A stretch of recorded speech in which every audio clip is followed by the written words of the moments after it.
کئی حضرات نے مجھ سے اس مسئلے کے بارے میں پوچھا کہ ماں فاطمہ الزہرا رضی اللہ تعالیٰ عنہا کا جو باغ تھا جو نبی کریم صلی اللہ علیہ وسلم نے آپ کو تحفے میں دیا تھا، وہ حضرت ابوبکر صدیق رضی اللہ تعالیٰ عنہما سے مانگنے کے باوجود بھی حضرت ابوبکر صدیق رضی اللہ تعالیٰ عنہ نے ماں فاطمہ الزہرا کو نہیں دیا۔ اہل تشیع کے نزدیک یعنی شیعہ حضرات کے نزدیک بھی یہ واقعہ بیان کیا جاتا ہے ہمیشہ سے، چونکہ ہم اور آپ جانتے ہیں کہ وہ کچھ نا اتفاقیاں ہیں جو حضرت ابوبکر صدیق رضی اللہ تعالیٰ عنہ کو لے کر، حضرت معاویہ رضی اللہ تعالیٰ عنہ کو لے کر جو ہے، اور ماں عائشہ صدیقہ رضی اللہ تعالیٰ عنہا کو لے کر جو ہے کافی کنفیوزنگ میں ہے وہ لوگ۔ ہم لوگ تو بالکل کلیئر ہے اہل سنت والجماعت۔ لیکن یہاں بات یہ میں آپ سے خلاصہ کلام کرنا چاہوں گا اور آپ تک پہنچنے کی کوشش کروں گا کہ یہ مسئلہ جو ہے یہ بالکل صحیح ہے، اس میں کوئی دو رائے نہیں ہے۔ یہ احادیث مبارکہ میں اس مسئلے کا جو ہے یہ ذکر آیا ہے۔ یہ جو واقعہ ہوا، واقعہ کچھ یوں تھا کہ حضرت ماں فاطمہ الزہرا رضی اللہ تعالیٰ عنہا نبی کریم صلی اللہ علیہ وسلم کی بیٹی ہے، اور نبی کریم صلی اللہ علیہ وسلم نے تحفے میں ماں فاطمہ الزہرا رضی اللہ تعالیٰ عنہا کو ایک کھجور کا باغ دیا تھا، اور فرمایا تھا بیٹی اس باغ سے جو کچھ بھی کمائی آئے گی وہ تم اپنے گھر گرہستی بچے وغیرہ جو ہیں ان کو پالنے کے لیے اس کا استعمال کیجئے، میں آپ کو یہ تحفے میں دیتا ہوں۔ یہ بات بالکل صحیح ہے، نبی کریم صلی اللہ علیہ وسلم نے اسے تحفے میں دیا۔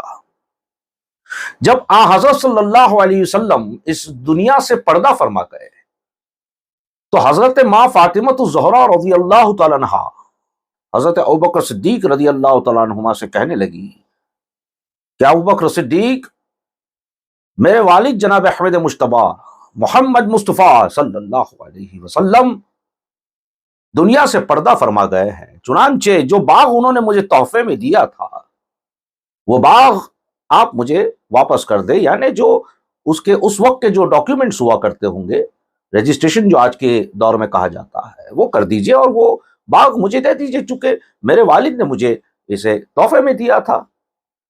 اب کچھ حضرات جو ہے اس واقعے کو یہاں تک بیان کرتے ہیں کہ حضرت ابوبکر صدیق رضی اللہ تعالیٰ عنہما نے منع فرما دیا تھا، حالانکہ یہ بات سچ ہے کہ حضرت ابوبکر صدیق رضی اللہ تعالیٰ عنہما نے ماں فاطمہ الزہرا کو وہ باغ دینے سے منع کر دیا، لیکن یہ بات اور یہ سچ ادھورا ہے۔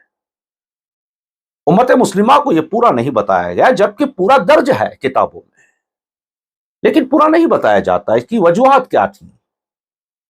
ورنہ دیکھیے، ماں فاطمہ الزہرا نبی کی بیٹی اور مولا کائنات علی مرتضیٰ رضی اللہ تعالیٰ عنہما کی زوجہ، ان کی وائف، کس کی طاقت ہے کہ مولا علی کے رہتے ہوئے ہوتے ہوئے آپ کے گھر میں جو آپ کی بیگم ہے وہ حق بات کہے، اور وہ حق بات پر جو ہے ان کی حق ادائیگی نہ ہو؟ یہ کس کی طاقت ہے؟ علی کے رہتے ہوئے کون کر سکتا ہے؟ اور وہ بھی سیدنا ابوبکر صدیق رضی اللہ تعالیٰ عنہ، جن کے بارے میں نبی صلی اللہ علیہ وسلم نے فرمایا کہ میرے بعد دنیا میں اگر کوئی بہترین انسان ہے تو وہ حضرت ابوبکر صدیق ہے۔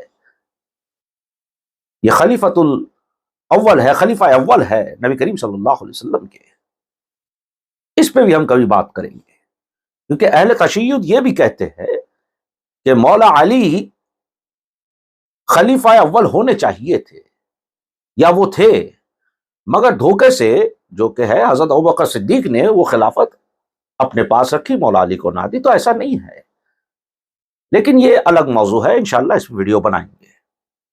اب میں بات کر رہا ہوں کہ ماں فاطمہ الزہرا رضی اللہ تعالیٰ عنہا نے جب حضرت ابوبکر صدیق سے کہا کہ وہ باغ مجھے دے دیجئے، تو حضرت ابوبکر صدیق نے منع فرما دیا۔ اہل تشیع شیعہ حضرات اس واقعے کو یہاں تک بیان کر دیتے ہیں، اور افسوس کی بات یہ ہے کہ کچھ ہمارے سنی حضرات جو ہیں وہ بھی کچھ ایسے لوگ کے خیالات سے جو ہے ان پر عمل کر رہے ہیں، یا اپنے ذہن میں ایسے خیالات بنا چکے ہیں۔ یہ افسوس کی بات ہے، یہ ان کی کمی ہے، یا آپ کے شارٹ ویڈیوز کی کمی ہے۔ شارٹ ویڈیو کے وجہ اور اس کے کارن سے یہ ہمیں آدھا ادھورا علم مل جاتا ہے. اسی لیے کہتا ہوں پورا ویڈیو دیکھیے بغیر سکپ کیے. آگے کا واقعہ میں بیان کر دوں کہ یہ آدھا واقعہ کیوں ہے، میں پورا کر دیتا ہوں اسے. ماں فاطمہ الزہرا نے کہا کہ وہ باغ دے دیجیے. حضرت ابوبکر صدیق رضی اللہ تعالیٰ نے منع فرما دیا اور یہ کہا اے فاطمہ آپ پر میرے ماں باپ قربان. دیکھیں کتنا احترام ہے. سیدھا یہ نہیں کہا کہ نہیں دینا ہے، یہ کہا کہ آپ پر میرے ماں باپ قربان، لیکن یہ باغ میں آپ کو نہیں دے سکتا. چنانچہ اس باغ سے جو بھی کمائی آپ تک پہنچتی تھی سرکار کے دور میں بھی اور آج بھی اور ہمیشہ پہنچتی رہے گی، لیکن باغ آپ کے نام پر نہیں ہو سکتا، آپ کو دیا نہیں جا سکتا. ماں فاطمہ الزہرا رضی اللہ تعالیٰ عنہا نے آرگومنٹ کیا کہ یہ تو دنیا کا دستور ہے کہ باپ کے گزر جانے کے بعد، باپ کے جانے کے بعد اس کی جو جائیداد ہے اس کا وارث اس کی اولاد ہوتی ہے، اس کا حقدار اس کی اولاد ہوتی ہے. تو میرے والد حضرت محمد رسول اللہ صلی اللہ علیہ وسلم کی جو پراپرٹی ہے اس کے حقدار میں ہوں. آپ کی تو کوئی پراپرٹی ویسے اتنی نہیں تھی، لیکن چونکہ یہ باغ تحفے میں دیا تھا تو اس کی وارث میں ہوں، اس کی حقدار میں ہوں، تو وہ حق مجھے چاہیے، وہ وارثہ مجھے چاہیے، مجھے ملنا چاہیے وارثے میں.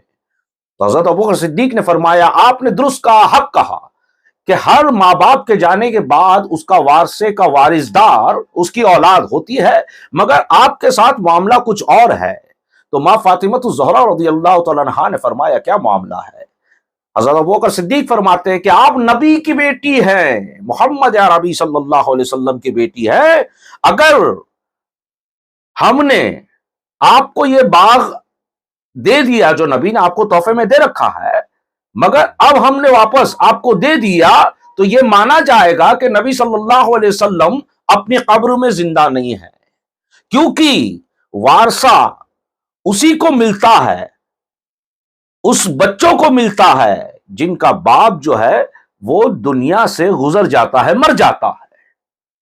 لیکن نبی صلی اللہ علیہ وسلم ہمارے آنکھوں سے اوجھل ہوئے ہیں مگر وہ زندہ ہے، اپنی قبروں میں زندہ ہیں. تو یہ جواب تو ان لوگوں کو بھی مل گیا جو یہ کہہ دیتے ہیں کہ نبی صلی اللہ علیہ وسلم جو ہے وہ معاذ اللہ ثم معاذ اللہ قبروں میں جا کر کے جو ہے وہ مٹی میں مل گئے ہیں. تو ان کے لیے بھی یہ حدیث، یہ واقعہ جو ہے یہ اسے سبق لینا چاہیے کہ حضرت ابوبکر صدیق رضی اللہ تعالیٰ نے کہا کہ اگر یہ باغ تمہیں دے دیں تو یہ مانا جائے گا کہ محمد عربی صلی اللہ علیہ وسلم نہیں رہے، چونکہ دنیا میں ہمارے آنکھوں سے اوجھل ہو گئے ہیں، غائب ہو گئے ہیں، ہمیں دکھ نہیں رہے، لیکن حقیقتاً وہ قبر میں زندہ ہے اور زندوں کے وارثے نہیں ہوتے. زندوں کے جو ہے وہ حق اپنے بچوں کو نہیں دیا جاتا، کیونکہ ابھی تو وہ زندہ ہیں، کہاں دیا جائے گا آپ کو، وہ اپنی قبروں میں زندہ ہے. تو مسئلہ یہ تھا. حضرت اماں فاطمہ الزہرا رضی اللہ تعالیٰ عنہا باب العلم مولا علی رضی اللہ تعالیٰ عنہ کے پاس پہنچی اور کہا، سارا مسئلہ بیان کیا اور کہا کہ حضرت ابوبکر صدیق نے اس طریقے کا جواب دیا کہ آپ کے والد جو ہے نبی کریم صلی اللہ علیہ وسلم ہیں اور وہ اپنی قبروں میں زندہ ہیں اور زندوں کا وارثہ نہیں ہوتا. تو مولا کائنات علی مرتضیٰ رضی اللہ تعالیٰ نے فرمایا اے فاطمہ، حضرت ابوبکر صدیق رضی اللہ تعالیٰ نے درست فیصلہ فرمایا، صحیح کہا ہے کہ زندوں کا وارثہ نہیں ہوتا. تو یہ ہماری کمزوریاں ہیں کہ ہم آدھی ادھوری بات سن لیتے ہیں، اسے پورا نہیں کرتے، اور وہ آدھی ادھوری بات کو ذہن میں ہم بٹھا لیتے ہیں اور اس سے کہیں اور کہانیاں ہم گڑھ لیتے ہیں اور اپنے اپنے حساب سے جو ہے وہ ہم فیصلے کر لیتے ہیں. تو ایسا نہ کریں، پوری تفصیل کے ساتھ بیان کو سنیے. اسی لیے میں کہتا ہوں لمبے ویڈیو دیکھا کیجیے تاکہ پوری تفصیل کے ساتھ، ڈیٹیل کے ساتھ آپ کو بتایا جا سکے. انشاءاللہ اگلے 10 میں ہم کافی موضوع پہ بات کریں گے. حضرت معاویہ رضی اللہ تعالیٰ عنہ کو لے کر بھی بات کریں گے اور خلافت کو لے کے بھی ہم انشاءاللہ بات کریں گے. اللہ تعالیٰ ہمیں نیک ہدایت اور توفیق عطا فرمائے. السلام علیکم ورحمۃ اللہ وبرکاتہ.